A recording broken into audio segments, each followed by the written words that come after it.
நம்ம சூரிய குடும்பத்திலேயே நம்ம வாழ்கிற பூமி தான் ரொம்பவுமே அழகான ஒரு பிளானட்னு சொல்லலாம். மரங்கள், நீர், ஆக்சிஜன், நாங்கள் வாழக்கூடிய உயிரினங்கள்னு எல்லாமே பர்ஃபெக்டாக இருக்கக்கூடிய ஒரு பிளானட் தான் பூமி. ஆனால் இந்த ஏர்த்துக்கு வெளியே இருக்கக்கூடிய பிளானட்ஸ் எல்லாம் பார்த்தீங்கன்னா அதே மாதிரி இல்லைன்னு நம்ம எல்லாருக்குமே தெரியும். ஸோ இன்றைக்கி நம்ம இந்த வீடியோவில் என்ன பார்க்க போகிறோம்னா, ஏர்த்துக்கு வெளியே இருக்கக்கூடிய பிளானட்ஸ் எல்லாம் ஏர்த்தை விட்டு எவ்வளோ வித்தியாசமாக இருக்குன்னு சொல்லித்தான்.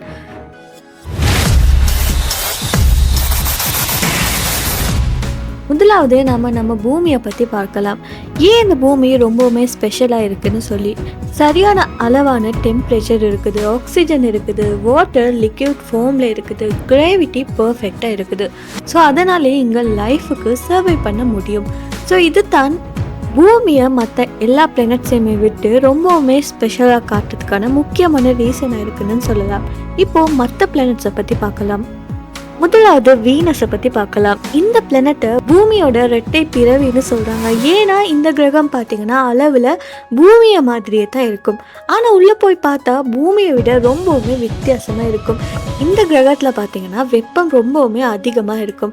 அங்கே இருக்கிற வெப்பம் காரணமாக இரும்பு மாதிரி கடினமான பொருட்கள் கூட உருகக்கூடிய நிலையில் இருக்கும். அதனாலேயே மனிதன் அங்கே ஒரு நிமிஷம் கூட இருக்க முடியாது.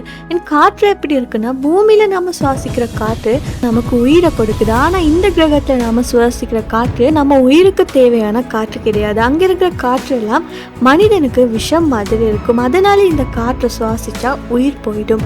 ஸோ ஓவராலாக அந்த கிரகத்தில் வெப்பம் அதிகமாக இருக்கும், காற்று உயிருக்கு ஒத்து வராது. இந்த ரெண்டு காரணங்களாலையுமே இந்த கிரகத்தில் உயிர்கள் வாழ முடியாது. அதுக்கப்புறமா மார்ஸ், செவ்வாய் கிரகம். ஸோ இது ரொம்ப பேருக்கு தெரிஞ்ச கிரகம். இது சிவப்பு நிறத்தில் காணப்படுறதால இதுக்கு சிவப்பு கிரகம்னு சொல்லி பேர் வந்திருக்கு. ஸோ இங்கே பார்த்தீங்கன்னா குளிர் ரொம்ப அதிகமாக இருக்கும். நம்ம பூமியில் மாதிரி மிதமான வெப்பம் இருக்காது. அந்த அளவுக்கு குளிர் இருக்கிறதால மனிதனுக்கு சாதாரணமாக வாழ முடியாது. செவ்வாய் கிரகத்தில் பார்த்தீங்கன்னா நம்ம பூமியில் இருக்கிற மாதிரியே மனிதனுக்கு சுவாசிக்க ஏற்ற காற்று அங்கே ரொம்பவுமே குறைவாக தான் இருக்குது. அதனாலேயே மனிதனுக்கு அங்கே சுவாசிக்கவும் முடியாது. அது மட்டும் இல்லாமல் இங்கே தண்ணீர் இருக்குது, ஆனால் அது நம்ம குடிக்கிற மாதிரி திரவமாக இல்லை. அது முழுக்க முழுக்க உடைந்த நிலையில் பனியாக தான் இருக்குது. இப்போ பல ஆய்வாளர்கள் செவ்வாய் கிரகத்தில் முன்னாடி உயிர் இருந்திருக்குமான்னு சொல்லி ஆய்வெல்லாம் பண்ணிக்கிட்டே இருக்காங்க. ஆனால் இப்போ இருக்கிற நிலையில் பூமி மாதிரி வாழ்க்கை அங்கே சாத்தியமே கிடையாது. அதுக்கப்புறமா ஜூபிட்டர், வியாழன் கிரகம்னு சொல்லக்கூடியது. இது பார்த்தீங்கன்னா நம்ம சூரிய குடும்பத்திலேயே ரொம்பவுமே பெரிய ஒரு பிளானட்னு சொல்லலாம். இதோட அளவு பூமியை விட பல மடங்கு பெரியது. இங்கே நிலம் இருக்குதுன்னு பார்த்தீங்கன்னா பூமியை மாதிரி இந்த வியாழன் கிரகத்தில் நிலம் இருக்காது. அங்கே மனிதன் நடக்கிறதுக்கு மாதிரி திடமான ஒரு தரை இல்லை. உள்ள என்ன இருக்குன்னா, வியாழன் கிரகம் முழுக்க முழுக்க காற்றால தான் நிறைஞ்சிருக்கும். அங்கே இருக்கிற காற்று பார்த்தீங்கன்னா பூமியில் இருக்கிற காற்று மாதிரி கிடையாது. இந்த கிரகத்தில் பார்த்தீங்கன்னா மிகப்பெரிய புயல்கள் எல்லாம் எப்பயுமே வீசிக்கிட்டே இருக்கும். அந்த புயல்கள் பல நாட்கள் அப்படி இல்லைன்னா பல ஆண்டுகள் கூட நிறுத்தாமலே இருக்கும். அது மட்டும் இல்லாமல் இங்கே ஈர்ப்பு சக்தி ரொம்பவுமே அதிகம். அதனாலே மனிதனோட உடல் அந்த கிரகத்தில் போய் சேதம் அடைஞ்சிடும்னு சொல்லலாம். அதுக்கப்புறமா சட்டன், அதாவது சனி கிரகம். இதுக்கு ரிங்ஸ் எல்லாம் இருக்குது. ரொம்பவுமே அழகான ஒரு கிரகம்னு சொல்லலாம். இந்த பிளானட்குள்ளே பார்த்தீங்கன்னா வெப்பம் ரொம்பவுமே குளிராக இருக்கும், காற்று ரொம்பவுமே ஸ்ட்ராங்காக இருக்கும். அது மட்டும் இல்லாமல் இங்கே தரையுமே இல்லை.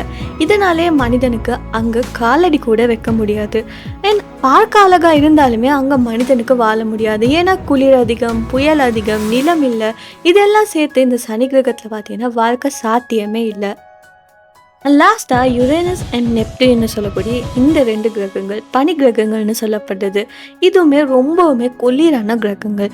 இந்த கிரகத்தில் பார்த்தீங்கன்னா மிதன்வாயு ரொம்ப அதிகமாக இருக்கிறதால காற்றும் ரொம்பவுமே வலிமை வாய்ந்ததாக இருக்குது.